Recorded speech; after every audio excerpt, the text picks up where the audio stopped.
আজকের ঘটনা, আজকে ফেসবুকে দেখলাম চাঁপাইনবাবগঞ্জে ভারতের বিএসএফরা অবৈধভাবে কাঁটাতার দিচ্ছে।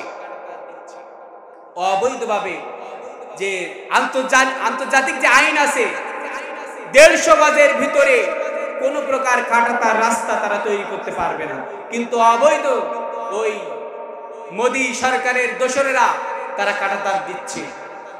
দেখে খুশি হলাম। ওই কাঁটাতারকে বাধা দেওয়ার জন্য বাংলার মুসলমানরা খালি হাতে বিএসএফ এর সাথে লড়াই করতে চলে বলেন আল্লাহু আকবার। যারা অস্ত্রকে কেড়ে নিচ্ছে দেখলাম, ভিডিও দেখে বুঝলাম এ জাতিকে দমানো যাবে না, ঠিক কিনা? কারণ অস্ত্র কেড়ে নিচ্ছে, ভিডিও দেখবেন আপনারা, তাদের হাত থেকে অস্ত্র কেড়ে নিচ্ছে, কোনো প্রকার সুযোগ দেওয়া হবে না। আল্লাহ পাক বলছে ইয়াউমা লা ইয়ানফাউ ওয়ালা বানু, কিয়ামতের ময়দানে সম্পদ, টাকা পয়সা আমি আল্লাহ কিছু গ্রহণ করব না। কিচ্ছু আল্লাহ নেবে? আপনি কোটিপতি থাকতে পারেন, আপনার বাড়ি থাকতে পারেন, 10 তলা 12 তলা বিল্ডিং থাকতে পারে, কিন্তু ওই এক পয়সার মূল্য আমার আল্লাহর কাছে নাই, ঠিক কিনা? আপনি ইসলাম না মানেন, কোরআন না মানেন, রবকে রব বলে স্বীকার না করেন, তাহলে আপনার এই টাকা পয়সা কোনো কাজে লাগবে না।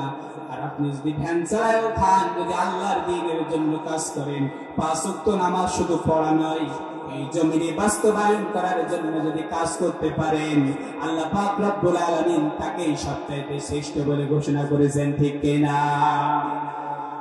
কি লাভ হবে?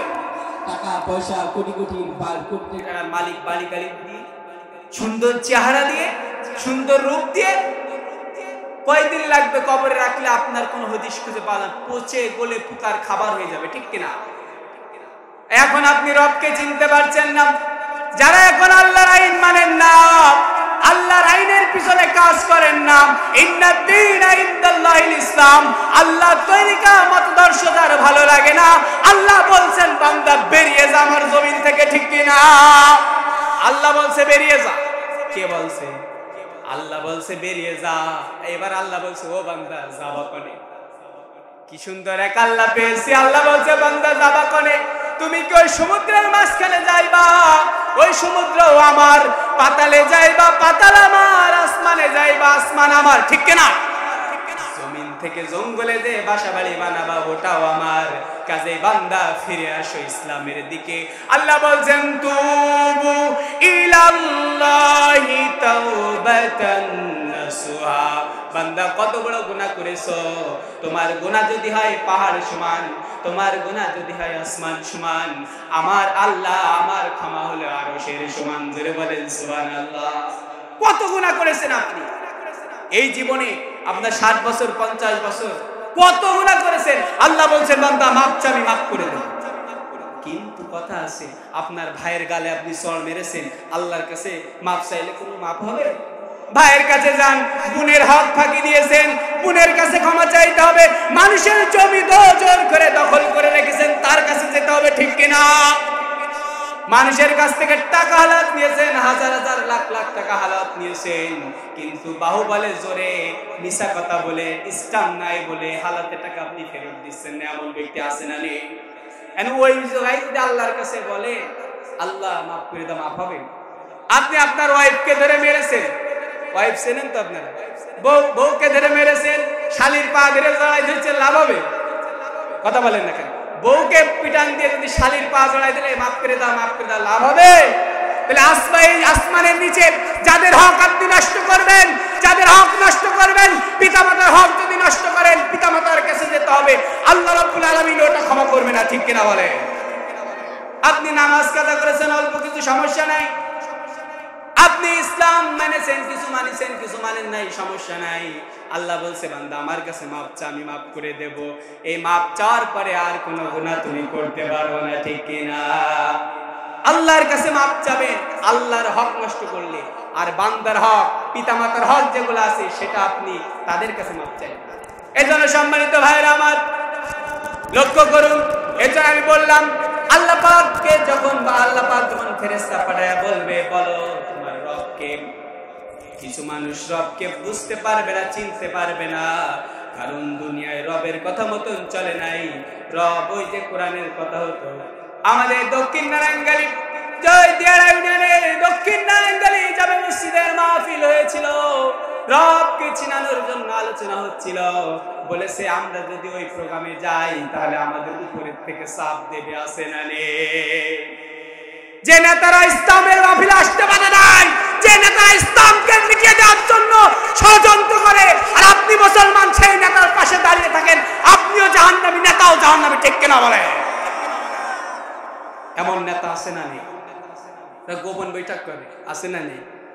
এতো যাওয়া যাবে না, কোরআনে আমাদের তো থাকবে না, পথ থাকবে না, আছে না নেই ভাই? এই সত্য বললাম না মিথ্যা বললাম? অনেক কথা আমাদের কানে আসে ভাই। জানাজা যখন পড়াবে কারা যাবে? এই মোল্লারাই যাবে। এই মোল্লারাই আপনার জানাজা পড়াবে। আপনার মায়ের বিবাহ এই মোল্লারা পড়িয়েছে, ঠিক কিনা বলে? সম্মানিত ভাইরা আমার, এজন্য রবকে একটুখানি স্বীকার করেন, রবের আইনকে বোঝেন। দুনিয়ার এই মানুষের আইনের পিছনে ছুটে নিজের আমলকে ধ্বংস করিয়েন না। এই জীবন বেশি দিনকের নয়, ঠিক কিনা? সম্মানিত ভাইরা আমার, এরপরে বলবে তোমার নবীকে। আমাদের নবী হযরত মুহাম্মদ। তারপরে বলবে তোমার দিন কি? ইসলাম। আমাদের দিন কি? আমাদের দল কি? আমাদের ধর্ম কি? কিছু মানুষ মনে করে যে ইসলাম হলো ধর্ম, এই শুধু নামাজ কালাম রোজা হজ যাকাত শেষ, আছে না নেই ভাই? ইসলাম যারা মনে করেন ইসলাম মানে শুধু ধর্ম, তাদেরকে কান খোলসা করে শুনতে চাই, বলে দিতে চাই, ইসলাম শুধু নামাজ এবং রোজার জন্য আসে নাই। ইসলাম শাসিত হতে আসে নাই। কোরআন এই জমিনে শাসিত হতে আসে নাই। কোরআন এই জমিনকে শাসন করতে এসেছে, ঠিক কিনা বলে? আর আমরা বানিয়েছি কোরআন হলো শাসিত হতে এসেছে। আমাদের কার্যকলাপ রাগ করলেন ভাই? কোরআন দিয়ে হযরত ওমর অর্ধেক পৃথিবী চালিয়েছে। অর্ধেক পৃথিবী কোনো জ্ঞানজাম ছিল? আর আমরা কোরআন বাদ দিয়ে ডক্টর কামালের তৈরি করা মতদর্শ সংবিধান এই 56,000 বর্গ মাইল চালাতে গিয়ে মারামারি, কাটাকাটি, তাবলা তাবলি, সাদাবাজি, টেন্ডারবাজি, আছে না নেই ভাই? কবরে যদি আপনি যে বলেন আল্লাহ আমি জানি না, ইসলাম কি আমি চিনি না, নবী কি আমি চিনি না, তখন আপনার আমার কি অবস্থা হবে?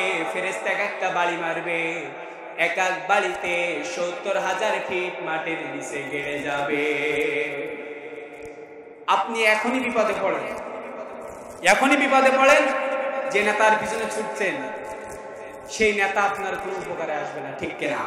সেই নেতা দলের অজুহাত দিয়ে আপনার পিছন থেকে সরে যাবে, ঠিক কিনা? সম্মানিত ভাইরা, আজকের নিউজ শুনলাম আমাদের যশোর জেলার একটা পদ একজনকে পদচ্যুত করা হয়েছে। দেখেন স্বার্থবাদী কাকে বলে? পদচ্যুত করা হয়েছে। তিনি বলছে আমাদের যে কাউয়া কাদের যাকে বলা হয়, চেনেন তো আপনারা? উবাইদুল কাদের যশোরে ছিল, তাকে পলাতে সহযোগিতা করেছে কারা?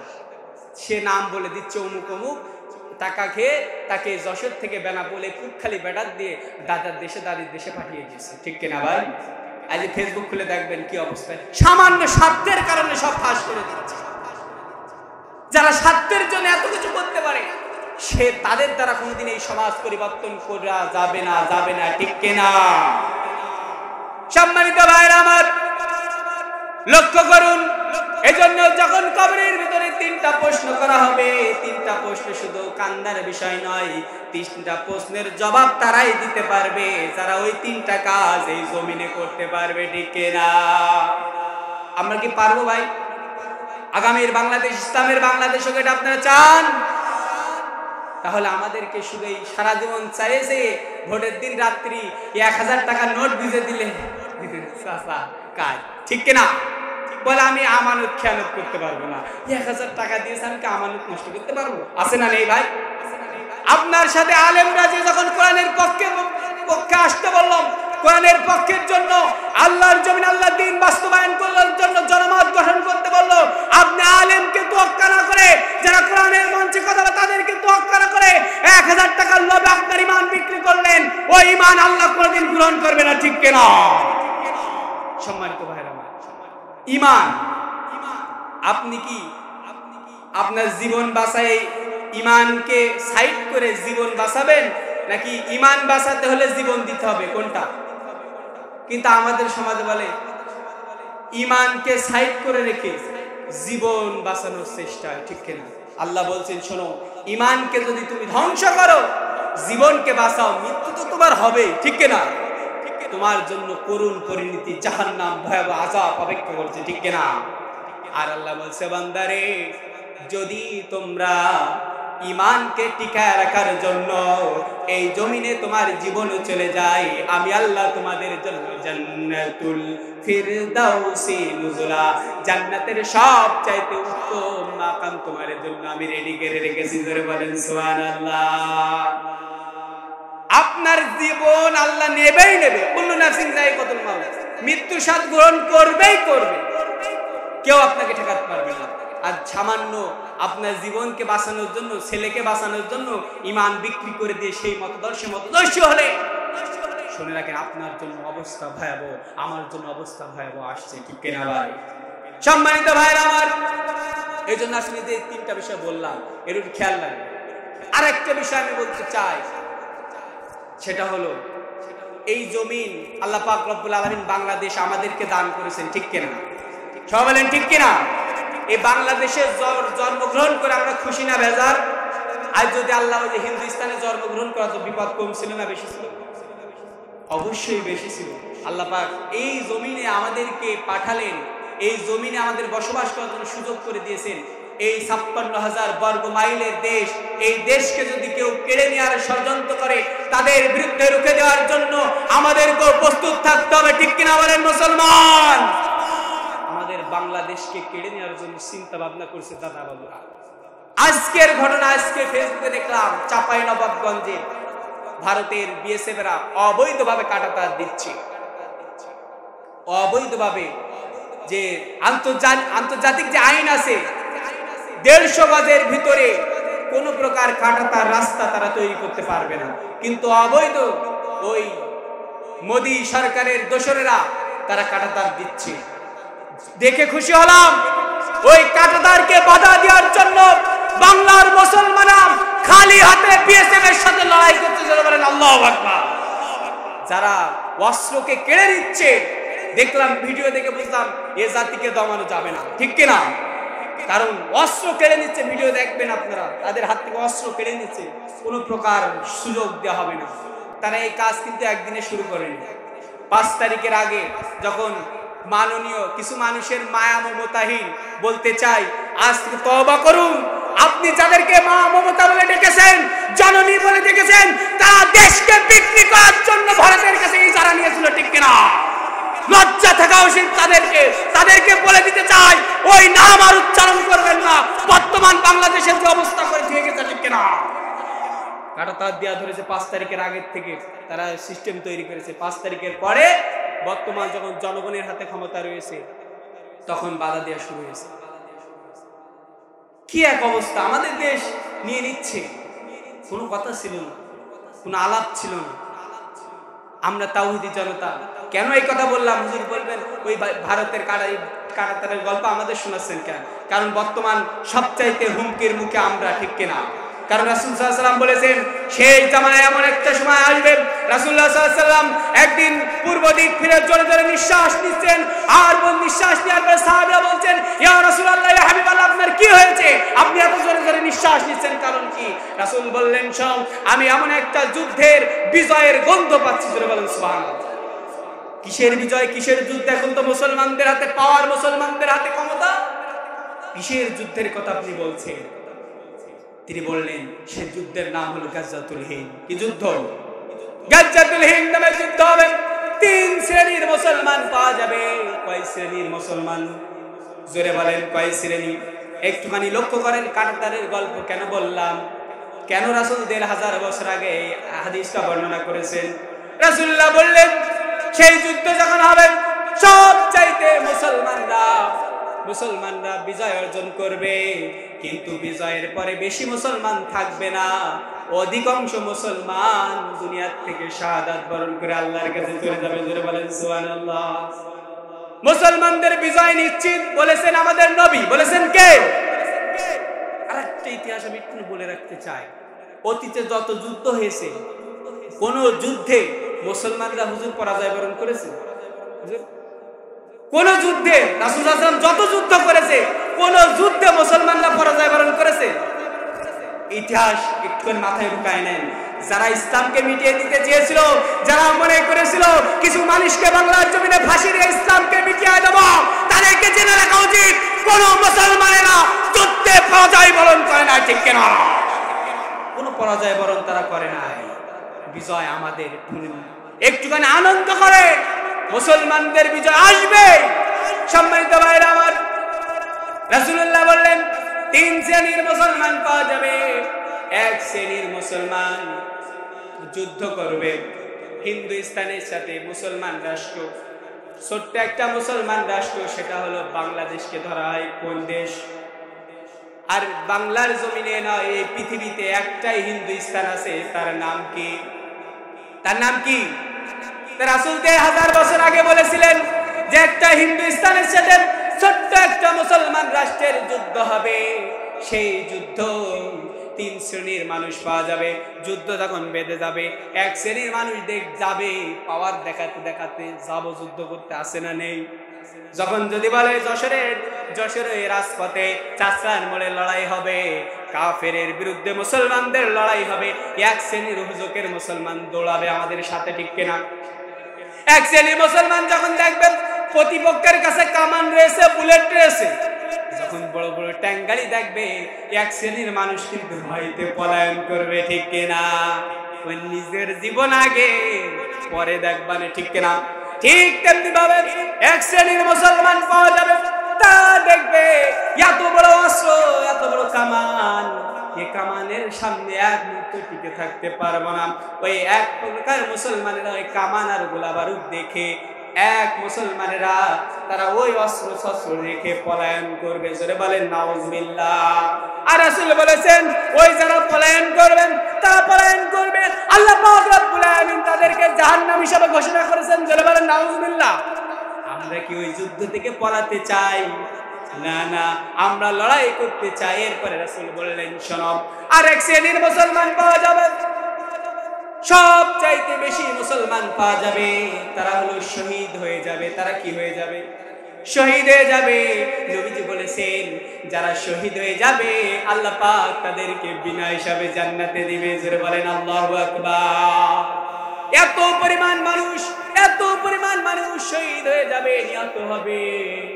রাসূল বলেছেন পায়ের গোড়া পর্যন্ত রক্ত, পায়ের গোড়া এতখানি, প্রায় এতখানি রক্ত।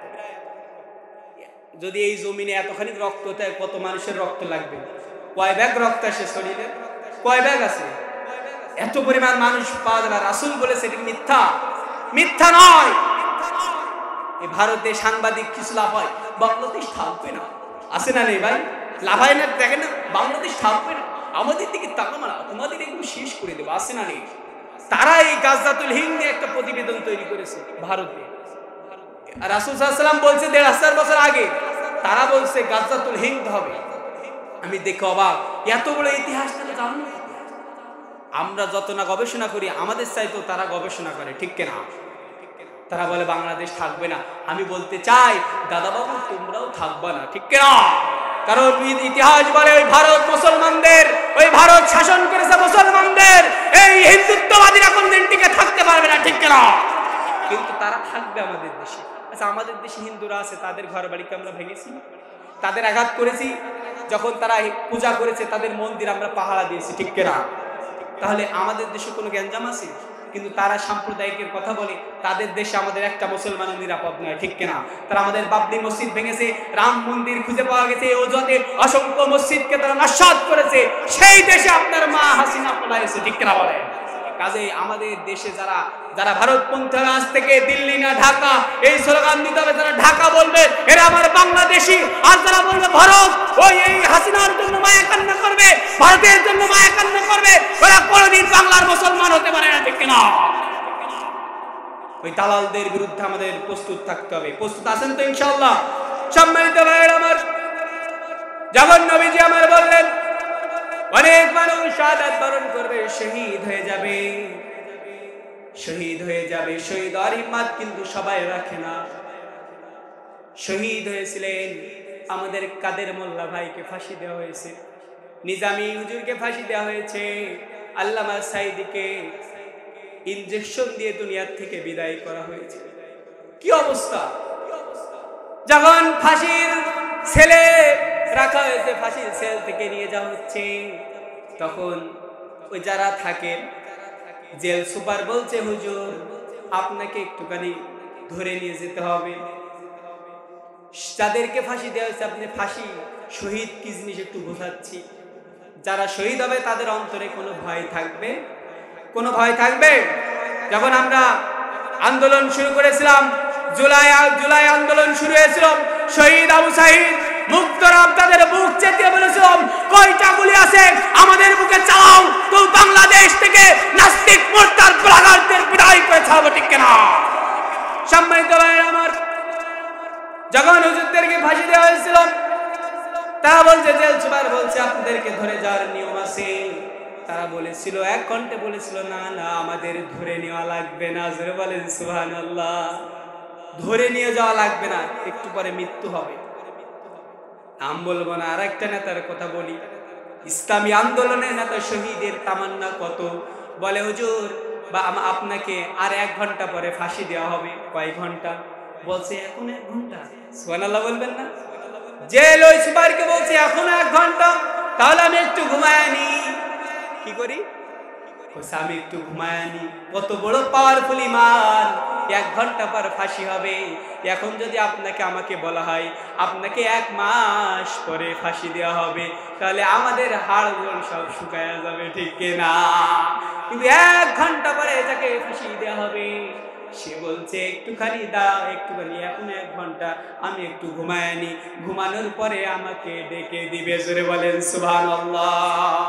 এরপর আরেকজনকে বলা হচ্ছে আপনাকে ফাঁসি দেওয়া হবে, তার সন্তানকে ডাক দিয়ে বলছে, বাবা গো আমি কোন পোশাক পরে ফাঁসির মঞ্চে যাব? জোরে বলেন সুবহানাল্লাহ।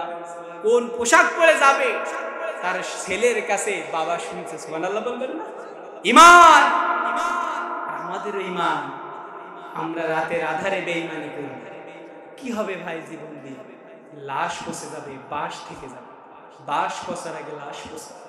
কবরস্থানে যে দেখেন অসংখ্য কবরের বাঁশ চালি দেখা যায়, ঠিক কিনা? কিন্তু লাশের কোনো হদিস নাই, পচে গলে শেষ। এই জন্য আপনাদের করজোর অনুরোধ করি, বাংলাদেশ একটা উর্বর হয়ে গেছে। কি হয়ে গেছে?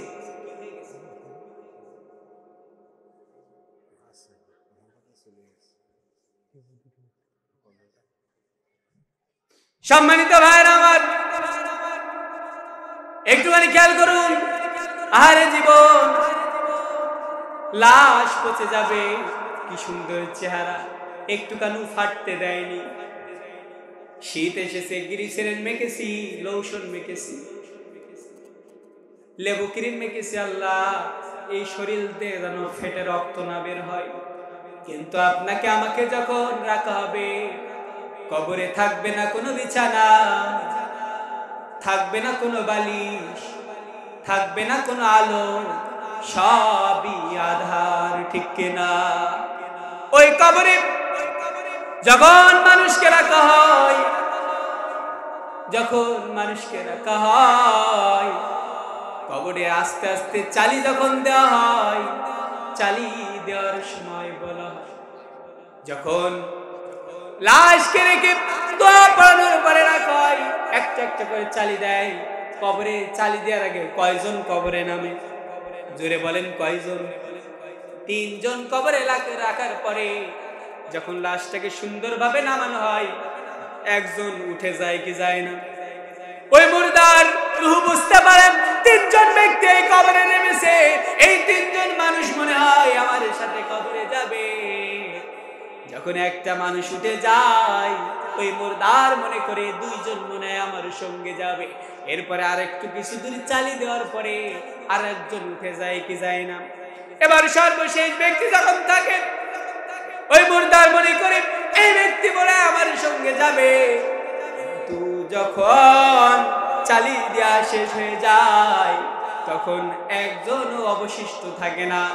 আর যখন উঠে যায়, বেঈমান হয়ে যে মৃত্যুবরণ করবে, চিৎকার করে আকাশ বাতাস ভারী করে ফেলবে, হাউমাউ করে কান্না করবে, কেউ সেদিন তার পাশে এসে দাঁড়াবে না, ঠিক কিনা?